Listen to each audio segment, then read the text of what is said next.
Here in this video, I'm going to share with you the difference between webcasts, which many of us refer to as live streams, webinars, and online meetings. But just before we get into this, if you have not yet, go ahead and subscribe to our channel so you don't miss out on any of our videos. Okay, so let's get into it. Now, the first question is, what are they? Now, the first one is webcast. What is a webcast? This is like having your own internet television program that you broadcast on an internet TV station. So just imagine you have your own program which you broadcast online. So rather than people watching it on their televisions, they're actually able to watch your program online. There are a good number of popular platforms that you can use to broadcast your show. You know, we have YouTube Live, we have Periscope, we have Facebook Live, we have LinkedIn with LinkedIn Live, and we have Instagram with Instagram Live. You can broadcast your show either live, which basically is simply just going live and then jumping on camera and recording your show, or you can pre-record your show and then stream it as a live show. So you can pre-record it beforehand and then go ahead and stream it. It can also be scheduled regular broadcast. For example, you can have your show happening the same day every week and the same time, the same day every week, or you could just have these random spontaneous broadcasts where you just feel like going live and you just jump online, you hit the live button, and you just run a broadcast there and then. Now, the thing with webcasts or live streams are usually there's no registration process. So anybody who is on that platform can just jump on and jump off. Very similar to when people are surfing, surfing on television, just looking for programs that are going on. They see a program that gets their interest and they go to that channel. If they enjoy it, they stay. If they're not enjoying it anymore, they can just jump off and go and look for something else. And that's usually how people interact with webcasts. Now, let's look at webinars, which are quite different. Okay, now with webinars, this is actually like hosting your own seminar on a particular topic, but the seminar is happening online. And so registrants can actually just show up and attend your webinar on any internet-enabled device like, their mobile phones, tablets, or their computers. Now, a good number of popular platforms for hosting your webinars include Webinar Jam, GoToWebinar, and Zoom webinars. I actually have done a video where I explore the difference between these three, and I encourage you when you're done to go and check out that video, especially if you're thinking of using webinars and you're not sure which platform to go with. Now, you can host two types of webinars. We have what we call live webinars and automated evergreen webinars. Now, I'm probably going to do a video in the future where I'll explain the difference between the two and how to do them properly, right? So a live webinar basically is a webinar where you actually show up live and you host the webinar live, and people who attend the webinar are actually interacting with you there and then. An automated webinar or evergreen webinar, on the other hand, is a pre-run webinar, which is broadcast at a set time, but you actually don't have to be there to host it. You may have hosted it in the past, set it up as an automated webinar. People still know to show up at a specific time to attend, and you don't have to be there. Now, a few people don't like these because when they've experienced them, they haven't enjoyed them. And what I will say is, if you haven't enjoyed an automated webinar, it's not because it was automated that you didn't enjoy it. You didn't enjoy it because it wasn't set up well. So look out for another video that I'm going to do where I will share with you how to run and host an automated webinar so it's an amazing experience for your attendees. That's another good reason to subscribe to our channel if you haven't yet. Okay, now, key thing, like I said earlier on, is they're scheduled for a particular time, and attendees must pre-register to attend. So unlike a webcast where people can just jump on and jump off, with a webinar, people need to actually register, right? And then show up at the time with a special link that they would receive when they registered to be able to access the webinar. Great, so that's webinars. Now let's look at online meetings. Now, online meetings have become quite popular over the last few months. And one of the things that actually has made it quite popular is because of what happened with COVID-19, a lot of, a lockdown happening across the world, and all of a sudden people couldn't meet face to face, and online meetings have exploded. Now, an online meeting is basically, it's like hosting a meeting where everyone is meant to contribute or be involved, but it's hosted online rather than being, happening in a room. So everyone logs into this meeting from their different locations on any internet-enabled device, and then they interact with one another in this meeting. Now, a few popular platforms that you can use to host your online meetings include, we have Zoom, GoToMeeting, Google Meet, we have WebEx, we have Skype, and we have Microsoft Teams. There's a good number of platforms, but these are some of the more popular platforms. Okay, now a key thing is they're usually live, so you wouldn't have an automated or pre-recorded online meeting because there's so much, it's people showing up, so they're usually live and they're usually highly interactive. Unlike with webinars where you're actually speaking to an audience, or even with webcasts where you're speaking to you're broadcasting to an audience, with a meeting, we're actually getting together to interact and have conversations with one another. Right now, they're usually not open to the public because they're meetings, and usually you would need a special link to access the meeting. So either you have a special link or someone sends you a specific invite for you to show up to the meeting. Good. So I guess now, how do people use them in business? How do we use these three different virtual meeting systems? How do we use them in business at the moment? Let's have a look at a few ways that you can use them in business. Let's talk about webcasts. Good thing you can use webcasts for is to increase your reach and visibility. It's a very powerful way. If you're on a platform, whatever platform you're on, so whether it's Facebook, LinkedIn, Instagram, YouTube, it's a very good way to be able to reach more people and also make sure you stay relevant, you stay visible with your audience.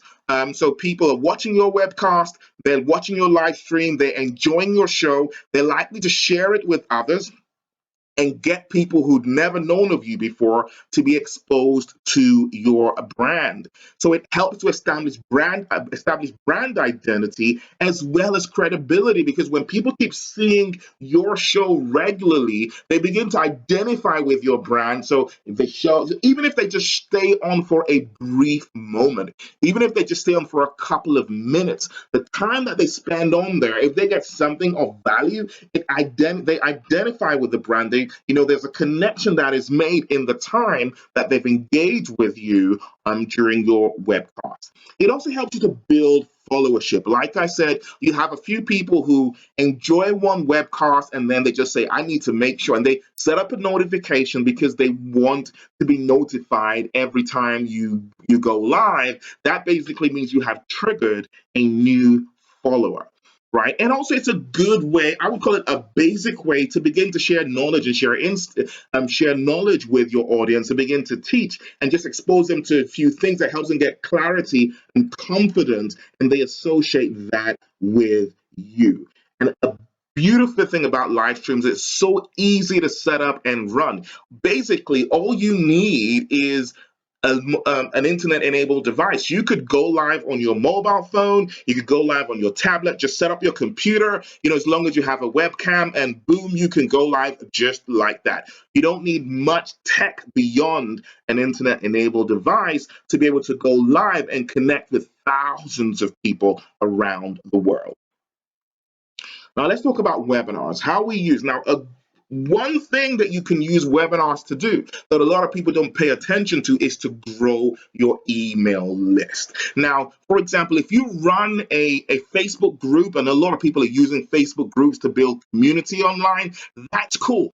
Thing now though is if you have lots of people on your Facebook group, you still don't have them on your email list, which means you can't connect with them and communicate with them outside of Facebook.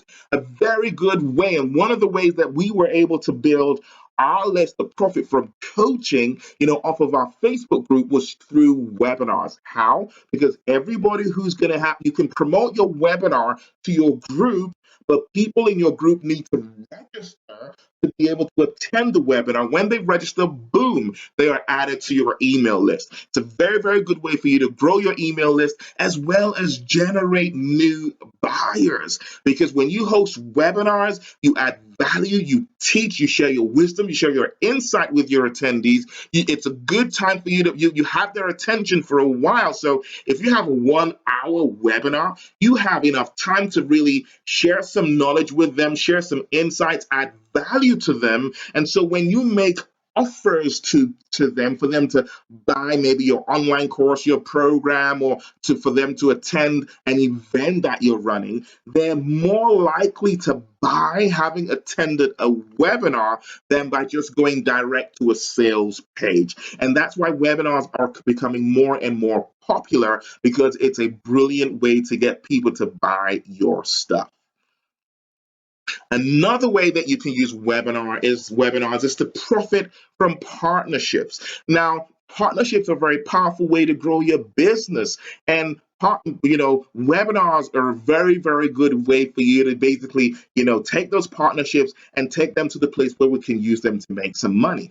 So whether it's you hosting somebody as a guest, where you bring them in to come and share their knowledge and insight with your community, they add value to your people, and at the end of the webinars, they can make an offer to your people. And if your people buy, then what you do is you just share the revenues. Or it could be the other way around, where basically someone else exposes you to their audience that they've built, so they have the credibility while you have the authority. So they bring you in, you share your knowledge and your wisdom with their audience, their people appreciate what you share, and then when you make an offer, they buy, and then you can split the monies that are made. And that's one of the ways, again, that I was able to really grow my business and get a lot more buyers of my online courses, was through partnerships leveraging webinars. Another thing that webinars do is position you as a credible authority. Now, when a person sits down, they register to attend a webinar where you're teaching on a topic that's relevant to them, and they come into the webinar and you share knowledge and insights. You give them some clarity around things that they weren't very clear about. In their minds, you've been positioned as a credible authority who they can trust. They're more likely to buy from you, and they're more likely to recommend you to others because they attended a webinar with you. It's also a very good way for you to schedule appointments with quality prospects. If you're a coach or you're a consultant who offers higher end priced solutions, a webinar is a very, very good way to fill your calendar with appointments with quality prospects who qualify for your time. They come in, they register for a webinar, which means they're interested in the topic of what it is that you do. They come into the webinar, and then you speak for however long it is, you teach, and at the end of it, you invite people who qualify to book an appointment. They stayed all the way to the end. So if you had a 1 hour webinar, they stayed for a whole hour. Then they booked an appointment having listened to you for that long. And so having established credibility and authority with them, that is a good quality prospect who is very likely interested in whatever it is you have to offer, and they probably are going to invest in working with you, right? It's also webinars are also a very, very good way for you to host large online events. Online summits are becoming big. And basically, what is an online summit? An online summit is a series of webinars around a common theme that are organized by the same person and run within a particular space of time. So you could basically have maybe 10 speakers, on different topics around one particular theme, and you can have those 10 speakers, speak at a summit over, 3 days, so maybe 3 sessions a day. And basically, each session is a webinar, and it's a very, very good way for you to really leverage partnerships and really a good way for you to grow an email list, and also a very, very good way to make some money and a very good way to serve your people in a powerful way. Right? And also, it's a good way for you to really share knowledge and help people learn at a much deeper level than with webcasts. And then we have online meetings. Let's look at that. Now, good way to use online meetings is, there we go, for meetings. So what kind of meetings? Team meetings. It's a good way for you to get your team together, to have those regular weekly team meetings, the check-in meeting where you get together with your team, checking to see how the last week's been, just discuss where each individual's at, what each individual's focused on doing this week, that sort of thing. It works very, very well. It's also a very good tool to use for one-to-one meetings. If you have a virtual team, people working in remote locations, you can get together and have those one-to-one sessions as well. It's also great for client meetings, prospect meetings, sales meetings, presentation meetings, pretty much any sort of meeting that you have face-to-face, you can use an online meeting system to host and run such meetings. It's also great for coaching, whether it's one-to-one coaching or group coaching. It's a really brilliant tool to use for that. Now, online learning. And I'm talking about, this is one that actually is becoming more and more popular, especially because of the lockdown that happened a short while back and the impact that it had. A lot of organizations had not really paid attention to the value of virtual online learning, especially interactive online learning. And now it's becoming more and more popular, and there's a lot of ways you can use this. You can run workshops online. You could do a lot of things like breaking out into groups and having the group discussions, role play, a lot of deep training. A lot of this stuff you can use online meeting platform to run effective online training, right? And also, it's really good to use to create content for online courses. All right, now, next question then is, how can you maximize them? So we've talked about what you can use them for, and I'm just going to share a few tips on how you can maximize them. All right, so let's kick things off looking at webcasts. First thing I'm going to say is create a regular show. How regular, that's up to you, right? If you want to do a daily show, you have the capacity for that, do a daily show. If you want it to be a weekly show, boom, go ahead. Twice a month, it's up to you. 2 or 3 times a week, it's up to you. But make sure it's a regular show that happens the same time, so that your people can block out that time in their calendar and they can show up to attend.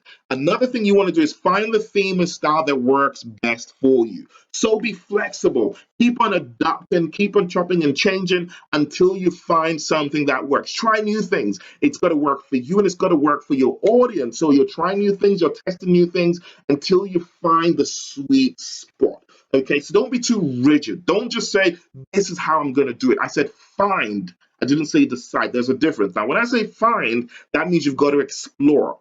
Okay, so don't just say, I'm going to do it this way. And you're doing it that way. It's not working and you don't want to change. Keep on chopping and changing. Test. Try new things, right? Until you find something that just works well. And once you find something that works well, keep on doing that until it stops working.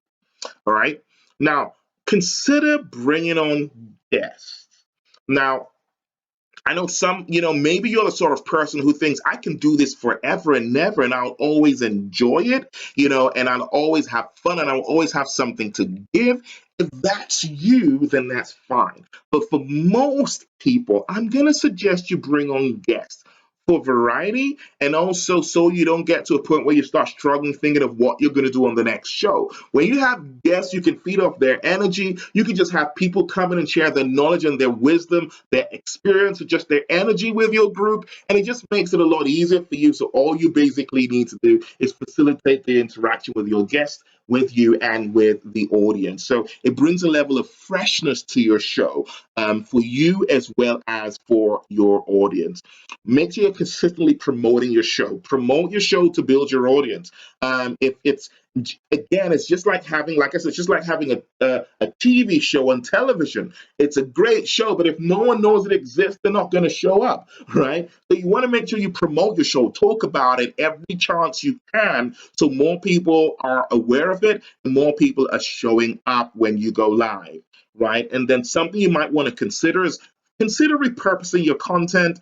A very simple one is just podcasting, right? So if you host a show, you can literally just take the recording of the show, you can set it up on iTunes, you can set it up on Spotify, and just have a regular podcast, just like you have a regular webcast. Okay, you can also just pull out a few snippets that you can use as social video clips, that you can just, again, just put online to use to build a bigger audience and extend your reach.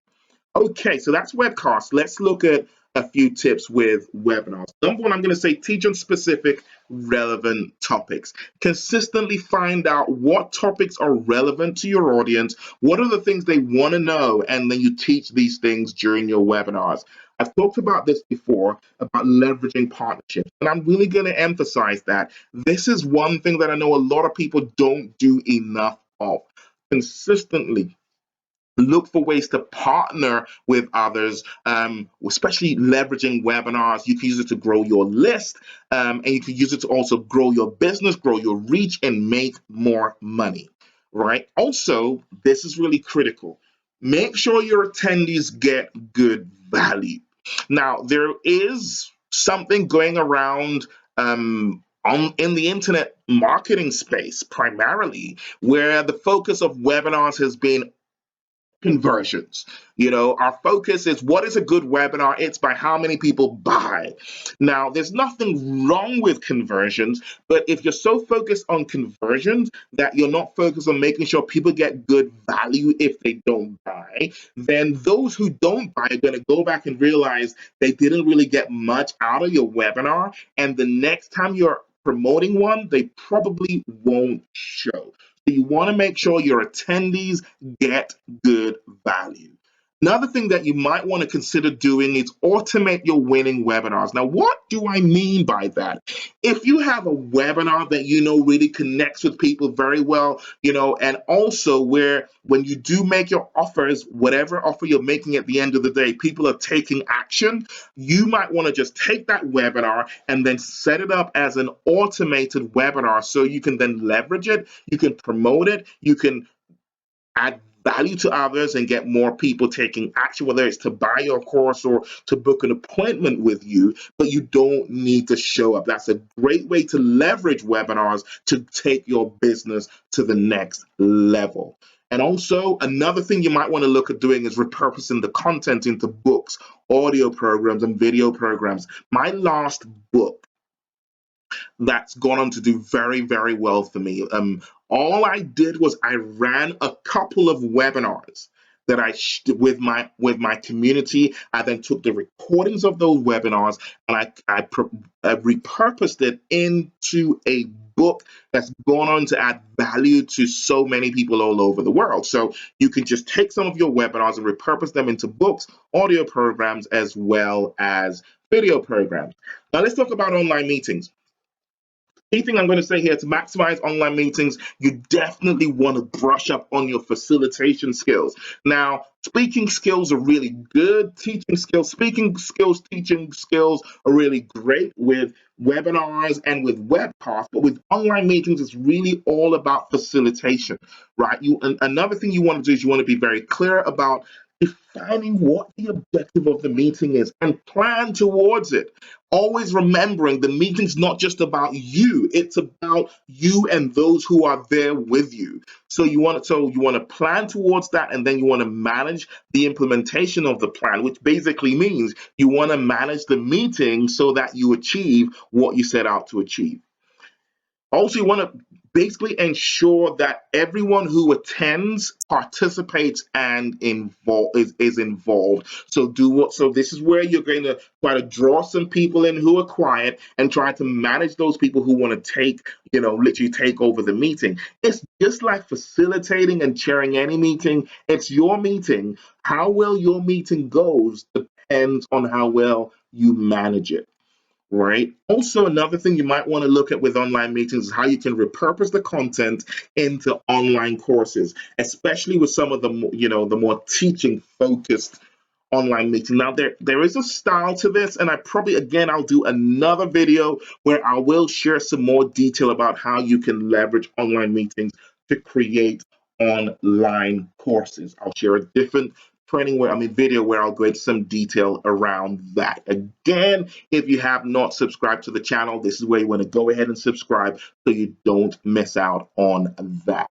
Okay, so just before I jump off, I just felt let me just share a few extra tips that would be helpful for you. Number one, define your desired outcome, whether it's with webcasts, webinars, or online meetings. What is it you want to happen at the end of this event, right? So you want to make sure you're very clear about what you want to happen at the end of this event, and then plan for the session. Just plan for it, even if it's a webcast. Right, even if it's a random, spontaneous webcast, you still would want to sit down for a few minutes and just plan the session, plan what you're going to do. I know it's all in your head, and I know you know what you want to talk about, but still plan. Right, just still plan, because I promise you, it's just so much easier when it's planned. Then seek feedback all the time. Always find out, what did you like about it. It's fine when people say that was brilliant. That was brilliant is not feedback, that's praise. Oh, thank you, that was brilliant. What did you like about it? Seek feedback. What did you like about it? What do you think we could do better for next time? Seek feedback all the time, and then listen to and act on the feedback you received. And just me again, just turning it back to you and saying thank you for watching thus far. And I'd love you to just go into the comment section below and leave some feedback for me. What did you like about this? And what would you like to see in addition to what I've shared here thus far? And another key thing is this: just keep at it and keep on improving, right? If the first time, if it didn't go so well, that's okay. Learn from it. Look at what you can do better next time, but just keep on keeping on. And as long as you do, whether it's webcasts, whether it's webinars or online meetings, they all can work for you in a powerful way for your business. I hope this was useful for you. If it was, go ahead and like this video, and then go ahead and leave a comment. And if you haven't yet, subscribe so you don't miss out on any of our videos. Thanks for watching. This is DJ Sabanjo, and keep on being the amazing, phenomenal leader that you are.